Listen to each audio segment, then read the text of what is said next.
Ed O'Keefe here with us on set, where we watched the president's speech and then the joint response from Nancy Pelosi and Chuck Schumer. Ed, let's talk about a reality check of what we just heard. I mean, we could go in a lot of different directions. Part of the dispute in Washington is the fact that they can't agree on the facts. They can't agree on whether or not this truly is a crisis or an emergency. But let's call out a few things. For example, the president suggested that 20,000 minors were apprehended along the U.S.-Mexico border last month. His own government interprets the data differently. According to the Customs and Border Protection, 4,900 unaccompanied minors were apprehended in October and about 5,200 in November.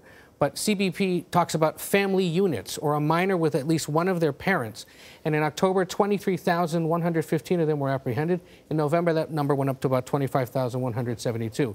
He claimed tonight that he now is pushing for steel slats or some kind of a steel barrier at the request of Democrats. A spokesman for Speaker Pelosi a little while ago said that claim is false, and that spokesman's correct. Democrats in the past have voted for some kind of physical barrier along the U.S.-Mexico border as part of broader immigration deals, but they've never specifically pushed for that kind of a barrier. Ed, quickly, I mean, does this get solved with anyone other than the president and Nancy Pelosi and Chuck Schumer talking to each other in terms of back-channeling or whatever else might go on here? Given that this legislation has to begin in the House that's now controlled by Democrats, and given that you need at least 60 votes to get it through in the Senate, and Republicans only hold 53, first he has to talk to Democrats before he can get his own Republicans on board.